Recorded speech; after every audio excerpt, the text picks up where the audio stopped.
Hi, welcome to our story channel. Please like and subscribe. My name is Rachel Anders, and when I married into the Lewis family at 35, I thought I was gaining a home. Instead, I stepped into a museum where every picture frame whispered that I didn't belong.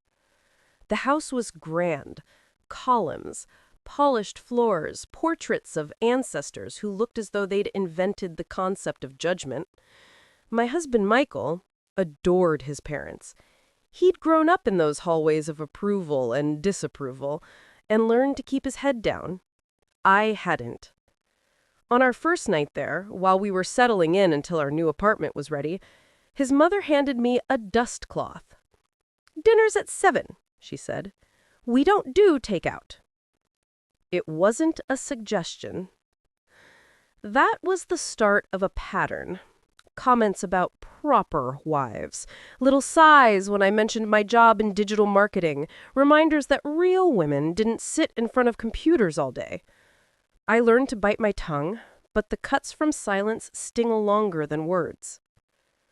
3 weeks later, Michael's father hosted a dinner for his business partners. I spent all afternoon cooking while my mother-in-law hovered like a museum guard.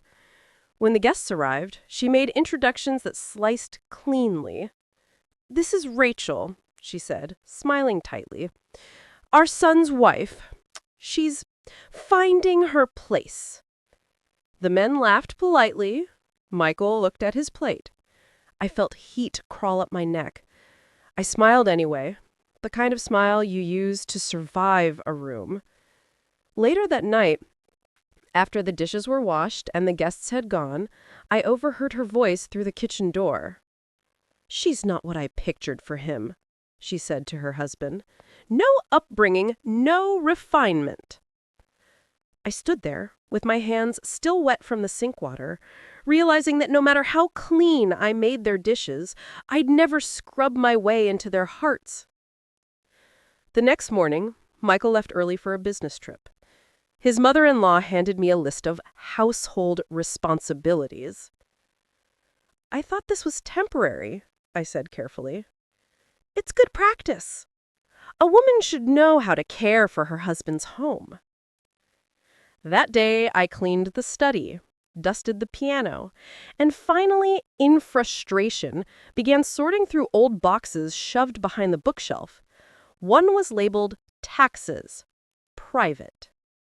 I almost pushed it aside, but a slip of paper caught my eye.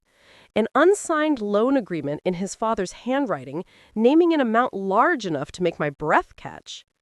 A second envelope held photographs of construction sites and a letter stamped Notice of Violation. It wasn't just pride that built their empire.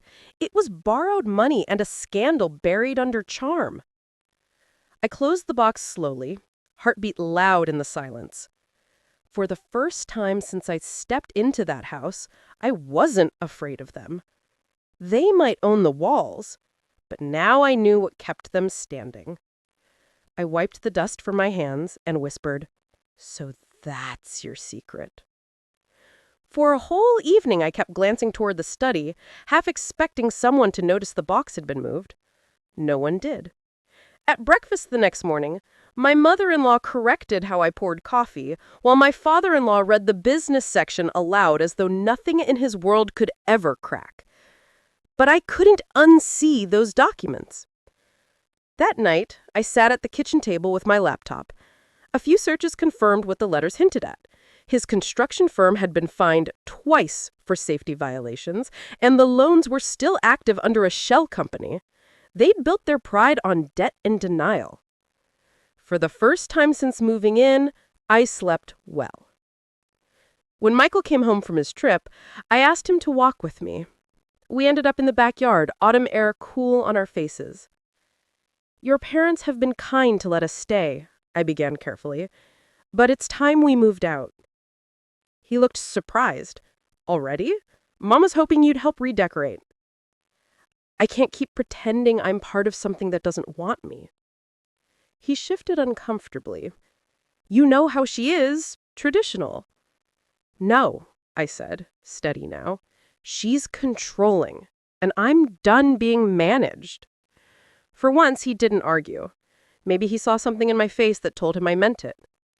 2 days later, my father-in-law asked me to handle a courier delivery while he was out. When I placed the envelope on his desk, he added without looking up, "Don't open anything that isn't addressed to you." I smiled. Of course, you have my word. I already knew his secret, and that was enough. That evening, I told Michael I'd found a small apartment near my office. I said, "It's closer to work, and I can manage the rent myself." He hesitated, torn between loyalty and habit, then nodded. Maybe that's best. On moving day, his mother followed me to the door. "After everything we've done for you," she said, voice trembling with pride and outrage, "are you walking away?" "Yes," I answered quietly, "because I've learned how you treat people when they stay." She opened her mouth, but I was already on the porch, sunlight on my face. I didn't need to mention the files in the study or the scandal that could surface if anyone looked too closely. They'd feel my absence more than my anger. The new apartment was small and bright. I painted one wall a soft green and bought a second-hand desk for my freelance work. The first night alone, I cooked pasta and ate it straight from the pan. No one corrected how I held the fork. A week later, an email arrived from Michael. "I moved out too. I want to learn how to stand up for us, if you'll let me try." Maybe someday I'd answer. But that evening, as rain tapped against the window, I closed the laptop and whispered to myself, I already won.